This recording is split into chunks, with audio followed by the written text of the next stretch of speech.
Hi, welcome back to our course, and we are studying one more Carcassi study, a very beautiful piece, and it has some technical challenges, some musical challenges. I'll focus more on the technical challenges in this piece.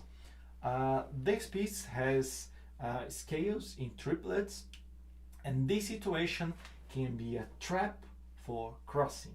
If you don't know what crossing is, let me explain you. When we place our right hand on the classical guitar, the easiest, more natural way is the way we normally play arpeggios, which is the A finger or the ring finger will play the highest note that you need. I'm placing on the first string, but it can be the second or the third. Then the middle finger will be on the lowest nearest note, then the I finger on a lower note, and the thumb on any given lower note also available. Okay, uh, this is a normal natural way of the right hand to be. When we play scales, sometimes our hand stays in a different position. That is the crossing. Crossing can lead to unsafe, unsecure, and slower scales. So if you want to play your scales faster, safer, with better sound, try to avoid crossing as much as possible. We know there are some situations where crossings are unavoidable, but this is not the case. In this piece, it's quite easy to avoid crossings just by choosing three finger scales, playing scales with three fingers instead of the usual fingering only of alternating only two. So if we start by playing I am A, then I, we are perfectly A on a higher note or higher string, and then the A goes to a lower string. I am A goes to a higher string, perfect, and so on.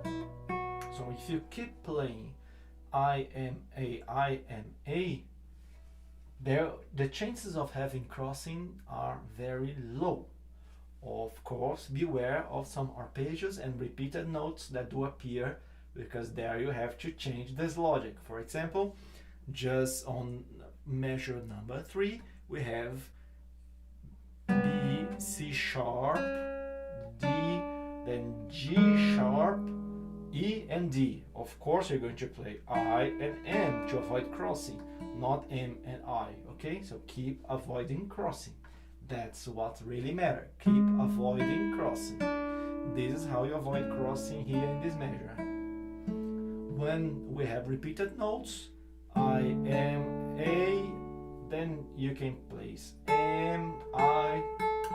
Then you have more flexibility to choose which fingers, because once you are on the highest note with the A, any given finger will not create crossing. So just be more free if you want to, when you can, and when it's just triplets, scales in triplets, please keep I am A so you avoid crossing as much as possible. Just check a little bit, and if you avoid crossing, what may happen is, of course, this may be the first time you're playing scales with this fingering. The first day it will be harder, you're going to play slower, and it will seem like a waste of time. But if you trust me and keep working on that, on the fourth day you're going to reach higher speed, playing the piece safer with a better sound, using the three finger scales instead of just trying to insist in using two finger scales. So, okay, so keep with me, give me for 4 or 5 days that you are going to see the results happening better with these three scales fingers, avoiding crossing, of course. Okay,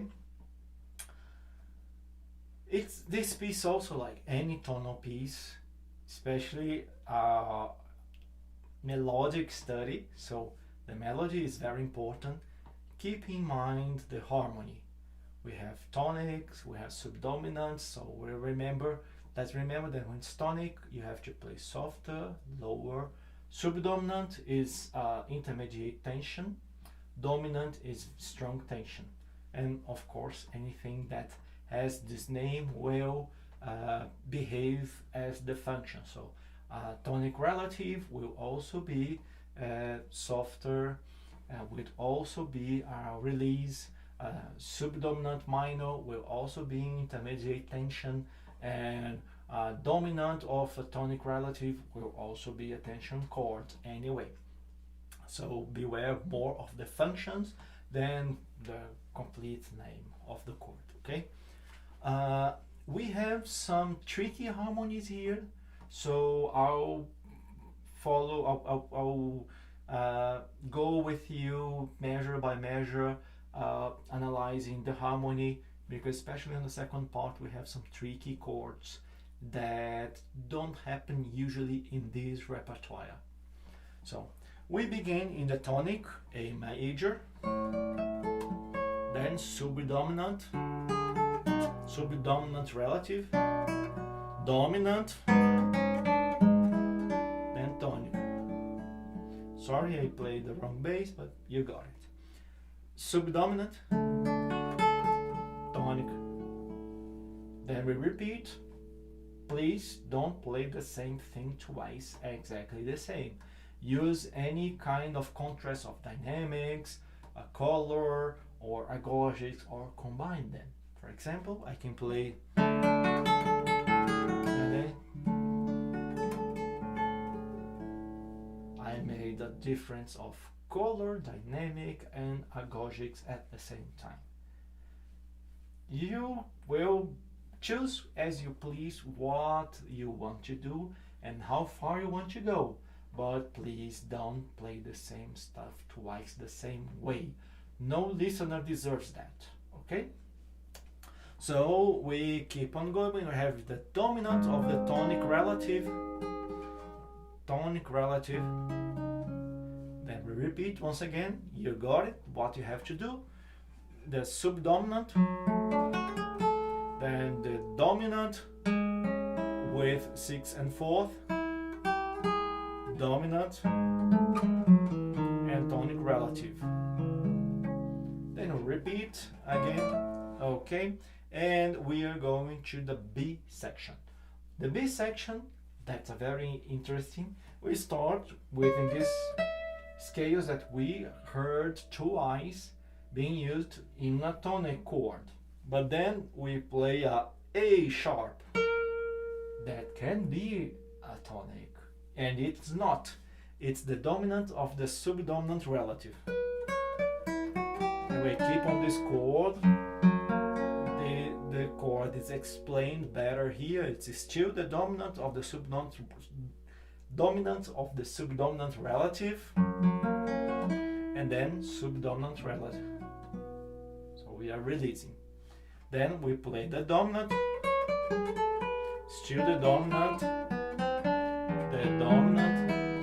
and then tonic minor. Some people describe what's happening here as a modulation. I don't. To happen a modulation, as I understand, there must be a confirmation of the new tonic after a complete cadence. So we must hear the new tonic, the subdominant of the new tonic, the dominant of the new tonic, and then the new tonic once more. Then we have a modulation. We don't have that. You are going to see later that when the dominant appears, the following chord is not A minor, what would be a new tonic. It will be an A major, so he's going back to the tonic. This situation, when we visit a different tonality but we don't confirm being there, is what so many people, like I do, called an episodic. So it is as if the music had a briefcase with a short affair with another tonality, but the music didn't divorce from the original tonality and married some other tonality. This is not what happened. It was just a small affair, nothing serious. Okay? So we are in the tonic minor. Then the subdominant relative of the tonic minor. The dominant tonic relative of the tonic minor. The subdominant minor, tonic minor, subdominant minor, tonic minor, subdominant minor, tonic minor, dominant of the dominant, dominant, and then tonic. That's why it's not a modulation.